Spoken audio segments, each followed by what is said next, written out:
Hello crafters, this is Suzanne from A Creative Muse, and I'm here with another Spellbinders crafty goodness video from the new Winter Garden Collection release. In the Winter Garden Collection release, you guys have seen the letterbox die in action. I showed you this on a card. Love. Well, in the Winter Garden Collection, this is a whole collection designed, just like how Spellbinders has Becca Feekin designing. She'll have her whole elegant style. Then there is Yana Smakula's fun, scripty, hot foil plates and dies. Winter Garden is part of a set that is designed by Susan. I'm going to butcher the rest of her name. Tierney-Cockburn, I think. I'm going to put her name here on the screen. She does amazing, lifelike florals, that type of card making. So my example of the letterbox, and this was sent to me by Spellbinders. My example of the letterbox, which I had so much fun playing with, is more straight die cutting. If you go on Spellbinders and then you look at the letterbox, and you also go in Spellbinders' YouTube channel and her own YouTube channel, and also she has a Facebook, you'll see this looking more realistic. That kind of crafting, and it's gorgeous. This letterbox was what I received. I also received from Spellbinders to play with winter evergreen foliage and ladybugs. Those are the ladybugs. I didn't even play with the poor ladybugs. And Jasmine. Now Jasmine I have here all cut out. I'm putting my dies back.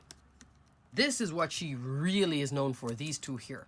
How to make 3D florals, lifelike. If you are ever interested in this style of crafting, definitely check out all her goodness at Spellbinders, because and I love how Spellbinders has like this whole range of designers working with them, giving you the out the park goodness. I'm not the professional superstar with this type of crafting, and I didn't have to be, because I still think I made a pretty decent card for somebody who's not the professional. Watch her and you'll see where she's telling you how to make it lifelike. You don't have to, but if you want to learn that process, start watching her videos. Go on her Facebook. She does, I believe she does lives too with Spellbinders, okay? But you have to have the dies to get all the goodness going. And as you can see, her leaves and such have more of an organic look as opposed to Holiday Blooms, which is straight. See how everything has a more realistic? She purposely does that, okay? So let me show you what I made. Not bad, right? For somebody who doesn't do 3D florals. See what I mean by 3D? Look how high that comes off. That's almost going up a half an inch height. These are all my jasmines. Now to do this, sidebar of what you need to achieve this, because this is not just standard cardstock. So we'll talk about that in a second. I do have this on Spellbinders Hemstitch Slimline card base. And the beauty of the Hemstitch Slimline, as you can see all the bits here, you cut out the outer piece and the inner piece. This is, I believe, 3.5 inch. 3.5 inch. Yeah, by 8.5. Standard slimline. All these inserts pops out, and then you can put any fun color behind here. For this one, I put this beautiful kind of like gold, but it's not gold foil. It's kind of like a shimmer gold in the back as an accent. So I love that Hemstitch Slimline die for that. Also, I use the Glitter Wishes hot foil plate. This is just a hot foil plate that just keeps on giving. 32 pieces. So this is 31 sentiments and 1 strip. Celebrate the season. Love, love, love, love. Here I used matte gold hot foil. Have a roll right here ready to go to show you what the matte gold. Very popular color. If you are into hot foiling, get a whole bunch of matte gold. You can get a couple rolls of the matte silver. Love, love. So here are the leaves and the jasmine florals. On the card here, I did this kind of a curved layout. Oh, I just love this. How it looks so organic, right? For the foliage, I used this die, this one, and this one. So it's a combo. I didn't use this. Let me give you a measurement. This tall one, and this is a big die in my hand. You see it? So this is not a small die, but it's great for the background. 4.5 by, let's say 3.25. The one here on Jasmine, this one, which works seamlessly with this set. which is fabulous.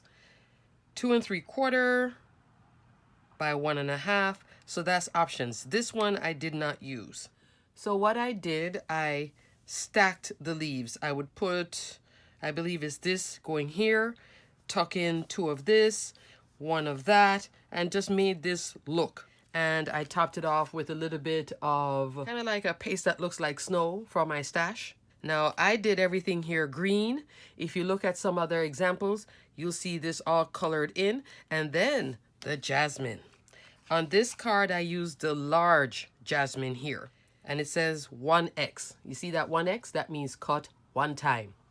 And this 1 time, that's the centers. This 2 times. So here she's even giving you the layout. And then think of these as extra buds in different sizes. But on this card, I didn't use it because I liked how it looked with the big. I had cut both sides and had it all ready to go. Like what you saw here with these little small buds. But I didn't want it to have that many florals. I could have, but I think here 7 is enough. But the main thing to get this done, you need to have floral forming cardstock. So this is not regular cardstock. This is cardstock from my stash, and it is made for making paper flowers. I'm not sure the science behind it, but it seems like maybe the fibers are different so that when you put the pressure to curve the paper and get it to go in angles that it really is not intended for without hard edges. See, this is a hard edge. These are not hard. You have to use a certain kind of cardstock for it. This is a must. No matter what kind of 3D florals you're doing, you have to have some sort of cardstock that can take it. Just like everything else. Alcohol markers, special cardstock. Card making, 110-pound cardstock. Special cardstock again, right? Specific for each type of application. I had also, before I had even laid it down, I had cut the florals in different colorways, just playing around with it. So it could have been lighter, it could have been this darker color, but I stuck with this version that I went with, and I think I really like it. And I had kept it on the textured side. So here, if you watch Susan's video on the evergreen and the jasmine, this, she snipped it and fluffed it up and did all kinds of things. I laid it flat and I still think it turned out pretty good. In the background on the card, seeing that I'm bringing it up to you. You see all that splatter too? I did some gold splatter and also some gold mixed gems. Yeah, I was going for it. So it's on a ivory or cream card base. The sentiment, the glimmer wishes, that's on white, which I think gives it the pop so you can see the sentiment. So this is it really up close. Yeah, and all that splatter. I could have done an embossing folder in the back, but I think the embossing folder would have competed with the florals. In my mind, the focus was florals, the spray, and the sentiment, accented by the color behind here and the subtle splatter in the back. That's what I was going for with this card. Not bad, right? For 3D. So you don't have to be a professional to do this, but you can learn over time and get to that place. I joined her Facebook group and I see many folks on there doing stuff that I'm like, oh, okay, so this is where I can take it to. Yeah, if you're interested, you can go all the way that way too, and Spellbinders will hold your hand and get you there. Alrighty, moving on. Quick little side note. Why would you want to get into this style of crafting?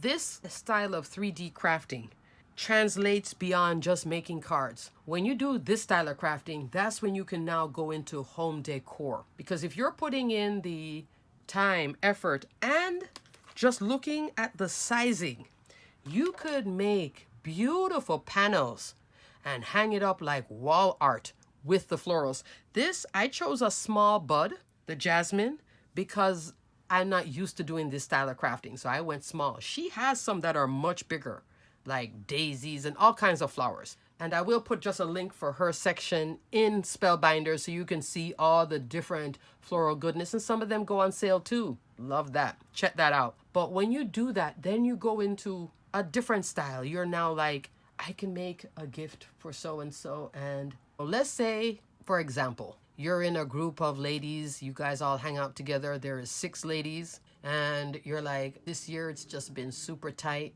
and I want to give them a gift, but then now you're looking at $40 a person.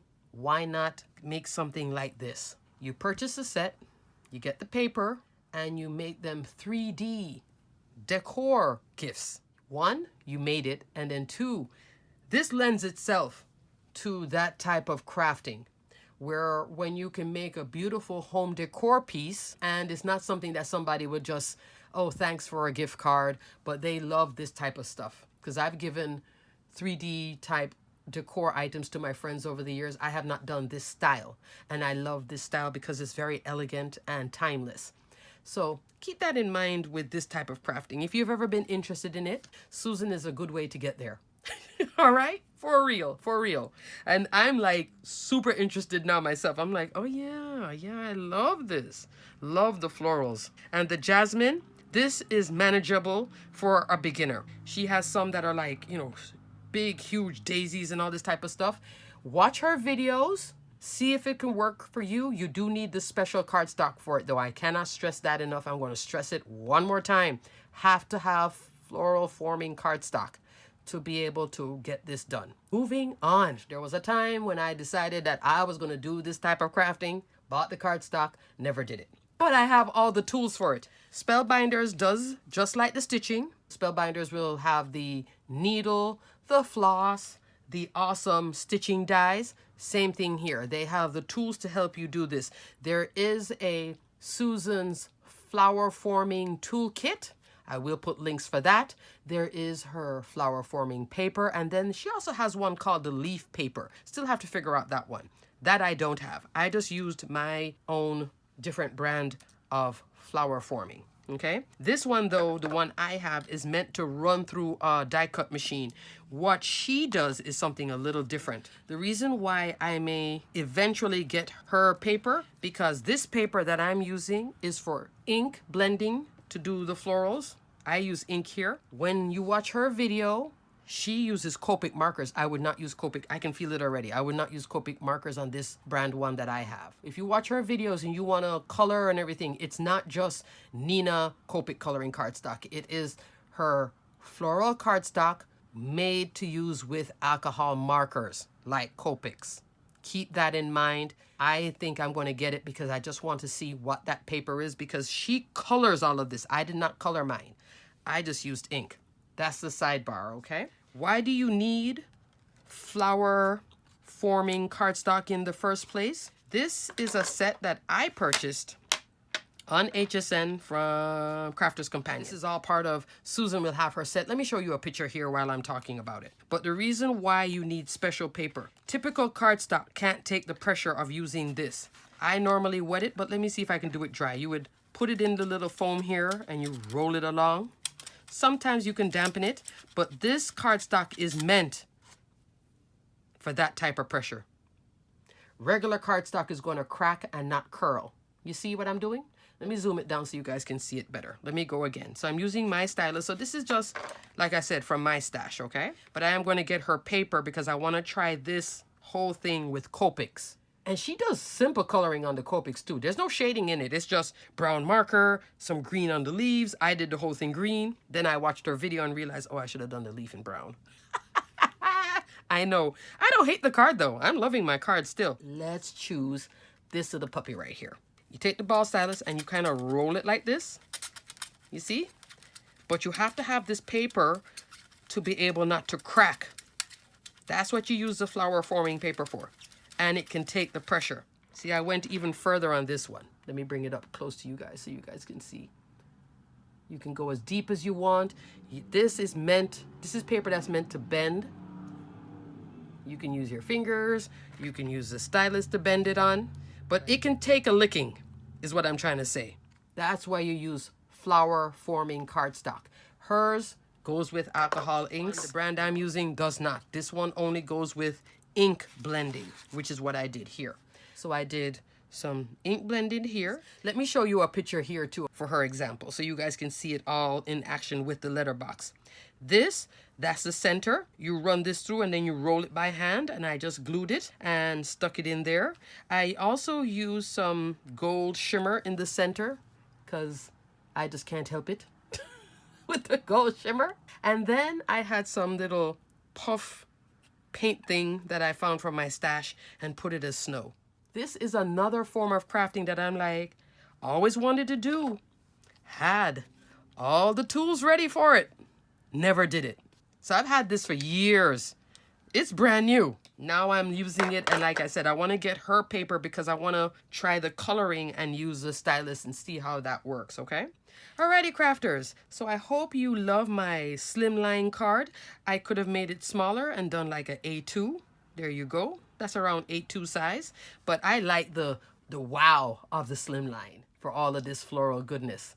Alrighty, crafters, check out Susan and all her good winter garden fun. She has some other florals available. I don't have them, but I have this and the letterbox. Definitely get that letterbox. Put some of these florals on it. Good to go. Alrighty, crafters, until the next video. Stay crafty, my friends. Check out the links below if you want to get into this wonderful style of lifelike crafting. I love it. Stay crafty, my friends. Bye.